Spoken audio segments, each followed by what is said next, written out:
Labą dieną. Penktadienis. Nuotaika gera, faina ir pas jūs, ir pas mane, nes penktadienis. Kažkada, kai dar klausydavausi vienos radijos stoties, tai ten dažnai dainuodavo penktadienis. Tai va, o kadangi penktadienis, savo profilėje pasidalinau ten tokiu trumpu filmuku, kaip ten pavyksta arba nepavyksta kadrai, o kai viskas vyksta tiesiogiai, tai tie kadrai iš karto išeina pas jūs. Bet aš šiandieną ne apie tai.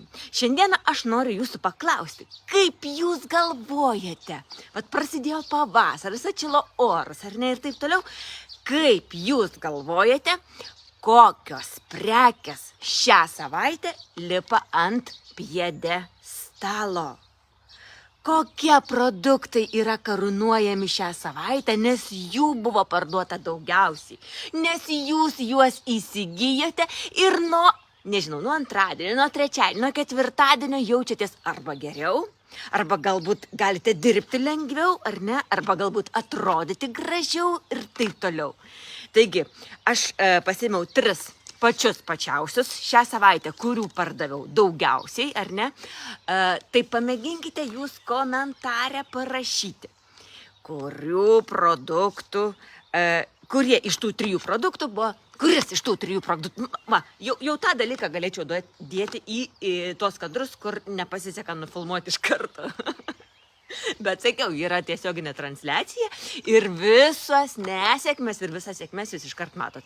Taigi, iš 3 produktų, kuris produktas, kaip jūs galvojate, yra pats pačiausias? Čia man dar rašo, kad aš galiu pasidalinti kažką tai grupėje. O jeigu paspaudžiu, tai kol aš rodau, dabar galiu pasirinkti grupę. Nu gerai. Kur ta mano tende grupė?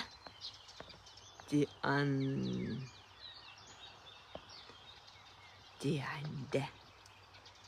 Kosmetika ir grožis, ane? Paskui pasidalinsiu. Tai va, žiūrėkit, iš tų 3 produktų parašykite komentarę, kaip galvojate, kas šią savaitę užima pirmą vietą. Na, kol jūs galvojate, apmąstote, tai aš trumpai pasakysiu. Tai čia yra skystas kūno kremas, arba dar kitaip vadinamas skystas pleistras, kuris labai padeda mūsų kaulams, mūsų sąnariams, mūsų raumenims. Bet jis rekomenduojamas tada, kai jūs, tarkim, labai stipriai sportuojat, dirbat, pavargiai grįžtat iš darbo, ar ne, ir taip toliau. Tai vat su tuo kremu išsitepti ir paleisti skausmą, kažkur tai pabėgti. Taigi, iš šito skysto pleistro sudėtį įeina cinamono, gvazdikėlių ir kėnių eteriniai aliejai, raudonųjų pipiro ekstraktas, inkaruoto šaknies, didžiojo debesylo šaknies ir propolio ekstraktai, kamparas ir mentolis. Jis veikia labai šildomai, padeda atsikratyti skausmų ir ką dar jisai padeda padaryti, kad raumenys tampa, tokie lengviau judinami ir jaunatviškesni ir daugiau pajėgus ir taip toliau. Tai vat, vienas iš prekių perkamiausių šią savaitę yra skystas pleistras. Toliau. Nežinau, ar čia reikia labai stipriai pristatinėti, bet viena šios savaitės perkamiausių tai yra nuostabi, fantastiška, nenugalima, ilgai veiksminga. Tai stiklų, indų, stiklinių veidrodžių, viskas, kas yra iš stiklo veidrodžio, šluostė, kuriai reikia tik tai vandens, šilto vandens, vis tiek jūsų rankų ir šiek tiek to plovimo, šveitimo. Labas, Tomai. Tai šią šluostę mes tik tai sudrėkinam su vandeniu ir galime labai lengvai nusivalyti visus didžiausius langus, veidrodžius, stiklinius indus, krištolinius indus ir taip toliau, ar ne? Kas man labai patinka, kad su ta šluostė, drėgna šluostė nuvalius, mums nereikia sausinti ir šveisti. Taip, jūs teisingai išgirdote. Nuvalot su drėgna šluostė ir paliekat nudžiūti. Ir laukiate efekto. Jokių baltų dryžių, jokių pirštų antspaudų, nieko pas jūs nebelieka. Tai antras produktas yra ši nuostabi šluostė. Na ir trečias, biški šalta laukia. Na ir trečias produktas tai yra žoleliniai pleistrai, žoliniai pleistrai, kurie yra nuo skausmo. Ir kas yra labai fainai, kad tie pleistrai, užsiklijavus tos pleistrus, jie veikia būtent tą židinį, iš kurio ir kyla skausmas, ar ne? Pleistrus galima karpyti, čia jų yra netgi 5. Ir šio pleistro gamybai, kad jį pagamintų, ar ne, kad jis būtų veiksmingas, super veiksmingas, tai net yra panaudojama 41 žolelės ekstraktas. Taip, 41 žolelė įeina į sudėtį šito pleistro. Jie yra užtat ir vadinami žoleliniai. Kaip, ta prasme, jūs užsidedat kompresą. Jeigu jums skauda petį, Tomai, parašyk, tau tikrai padeda nuo nugaros skausmų.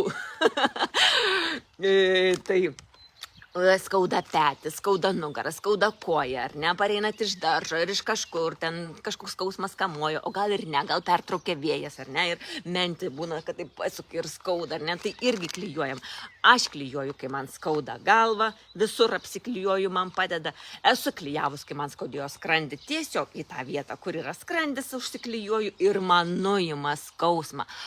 Mano dukrai buvo ausų uždegimas, tai jinai man sakė, kad mama, tie pleistrai geriau padeda negu nuo skausmo vaistai, tai irgi klijuodavo čia ir čia.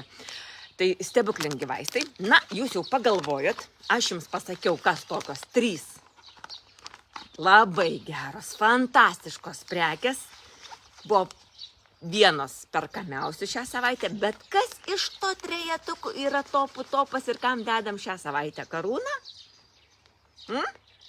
Ar pleistrams? Ar šluostei? Ar nuo skausmo tepalui? Tokiam skystam pleistrui.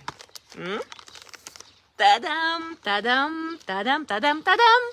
Ogi šluostė šią savaitę jūs iš manęs nupirkote visą dėžę šluosčių.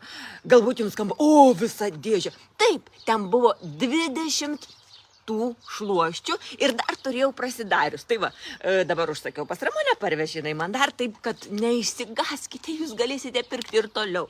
Dovanoti mamai, sesiai, puseseriai, kaimyniai, draugiai. Na, tegul nevargsta prie tų langų ir prie tų veidrodžių. Tegul lengvai pasidaro darbus taip, kaip ir jūs, kurie nusipirkote ar įsigijote šią šluostę. Jeigu jūs pirkote ne iš manęs, iš kitos, tai viskas tvarkoj, viskas liuks. Svarbiausia, kad jūs lengvai atliktumėt visus namų ruošos darbus. Taigi, dedame karūną šluostei, aš jų pasipildžiau, galite jų užsisakyti ir pas mane, asmeniškai parašę man žinutę, arba galite įeiti į elektroninę parduotuvę tende.produktai, tai ten ne tik šluostės rasite, ten rasite ir daugiau pasirinkimų, ar ne? Taip, kad gyvenkime lengvai, gyvenkime maloniai, džiaukimės kiekvieną dieną ir eikime švęsti gyvenimo. Nu, penktadienis, ane? Tai va, ate labai. Iki kito pasimatymo. Bučkis, Rasa. Ate.